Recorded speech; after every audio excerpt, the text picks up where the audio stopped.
Assalamualaikum warahmatullahi wabarakatuh. Ya teman-teman, bertemu lagi dengan saya Arfan.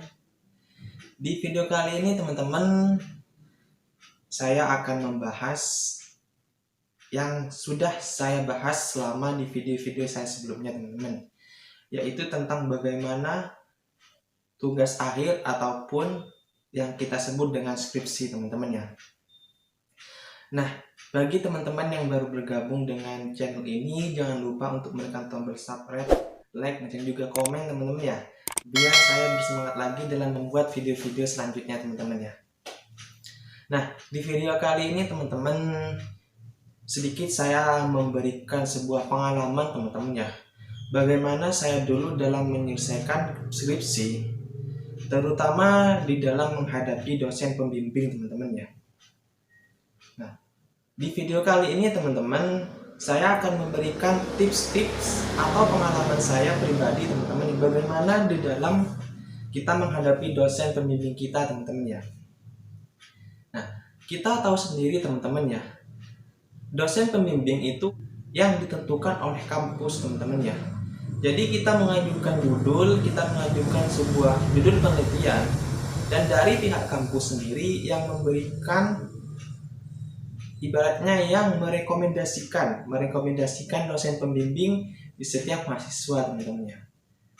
Nah, di sini misalnya saya sudah mendapatkan dosen pembimbing teman-teman ya.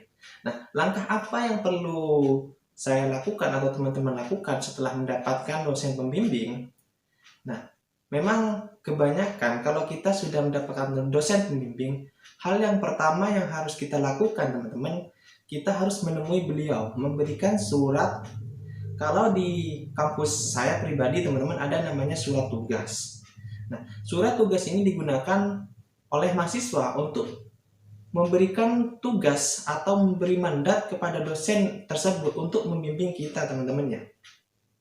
Nah, di sini biar tidak panjang lebar teman-teman, saya akan memberikan tips atau langkah-langkah ataupun cara bagaimana kita bertemu atau berkonsultasi dengan dosen pembimbing kita teman-teman ya.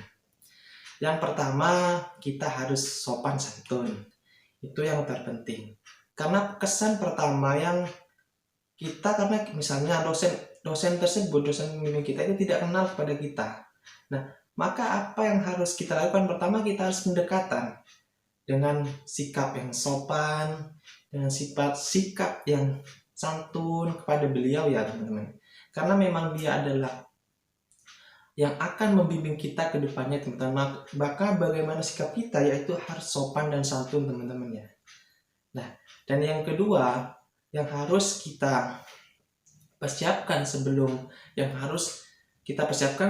kita ke dosen pembimbing kita, yaitu terutama yang paling penting yaitu materi atau judul penelitian kita teman-teman ya. Nah, banyak kita ketahui sendiri teman-teman. Saya sendiri contohnya, saya sudah di ACC dari pihak fakultas ataupun pihak prodi. Nah, namun kadang-kadang itu di dosen pembimbing itu ada perubahan lagi. Perubahan ini sangkut pautnya teman-teman ya. Pertama mungkin bukan alasan perubahan judul atau perubahan dan lain seterusnya. Ini pertama mungkin karena kita tidak memahami apa judul dari penelitian kita. Dan kedua, kita tidak tahu langkah-langkah selanjutnya atau alur yang akan dilaksanakan setelah melakukan sebuah penelitian. Maka saran yang diberikan oleh dosen pembimbing ini misalnya sangat berbeda, maka kita otomatis merombak lagi teman-teman ya. Banyak juga seperti itu. Makanya sebelum kita bertemu dengan dosen pembimbing atau berkonsultasi dengan dosen pembimbing kita harus benar-benar paham apa penelitian yang akan kita laksanakan, bagaimana langkah-langkah selanjutnya, bagaimana nantinya kita akan meneliti. Kita harus juga paham teman-teman ya. Nah, dan juga atau tips yang akan saya berikan ini, yang paling manjur yaitu kita sering berkomunikasi dengan dosen pembimbing kita. Karena di era digital seperti sekarang ini, dan juga di era pandemi sekarang ini, komunikasi ini sudah terbuka lebar, teman-teman ya. Mungkin kita tidak bisa bertemu secara langsung, itu kan juga menjadi hambatan, namun ini juga menjadi dampak positif kita, sehingga kita ingin berkonsultasi dengan dosen pembimbing, kita tidak perlu bertemunya, teman-teman ya. Kita cukup bisa telepon, SMS kalau masih yang jadul, ataupun bisa WA, ataupun bisa juga langsung diskusi menggunakan Zoom atau Google Meet. Nah, ini juga akan mempengaruhi kita bagaimana kelancaran nantinya skripsi kita. Lebih banyak kita berkomunikasi, lebih banyak kita berkonsultasi kepada dosen pembimbing, maka akan lebih cepat juga skripsi yang akan kita buat, teman-temannya. Nah, dan juga kalau kita ingin bertemu dosen pembimbing, usahakan apa yang dosen pembimbing kita, misalnya dosen pembimbing kita minggu ini merevisi tentang latar belakang. Nah, minggu depannya kalau kita mau berkonsultasi lagi, maka latar belakang tersebut harus sudah selesai. Biar apa ya? Biar dosen pembimbing kita itu lebih selanjutnya ini mengoreksi setelahnya. Misalnya di kajian teori, kajian terdahulu, ataupun di temuan penelitian, ataupun dan lain sebagainya. Biar apa, kita kalau sudah selesai di sini, tuntut kepada langkah-langkah selanjutnya agar penelitian kita cepat selesai. Itu yang paling penting ya, teman-teman ya. Nah, makanya yang saya sampaikan tadi, komunikasi kita dengan dosen pembimbing kita itu juga harus lancar.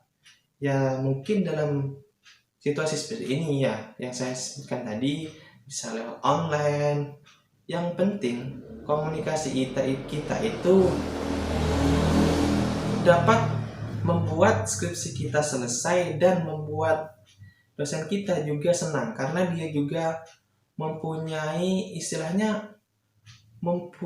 sebuah penghargaan yang tidak dapat dikatakan dengan kata-kata lah, karena otomatis dosen tersebut sudah membimbing kita sehingga kita bisa lulus. Sehingga selama kita kuliah kurang lebih 4 tahun atau lebih, dan kita dibantu oleh dosen pembimbing dalam menyelesaikan skripsi, dan kita juga respect terhadap beliau, maka semoga ilmu yang sudah kita pelajari dan juga apa yang sudah kita pelajari selama berkuliah atau kuliah ini dapat kita manfaatkan, dapat kita implementasikan setelah kita lulus kuliah, teman-teman ya. Jadi mungkin itu tips yang dapat saya berikan, teman-teman. Semoga tips-tips ini ataupun pengalaman yang saya berikan kepada teman-teman juga menjadi sebuah inspirasi teman-teman agar membangun komunikasi yang baik lah dengan dosen pembimbing kita. Kurang lebihnya teman-teman dari saya ucapkan terima kasih yang sudah menonton video ini. Semoga video ini bermanfaat teman-teman ya. Wassalamualaikum warahmatullahi wabarakatuh.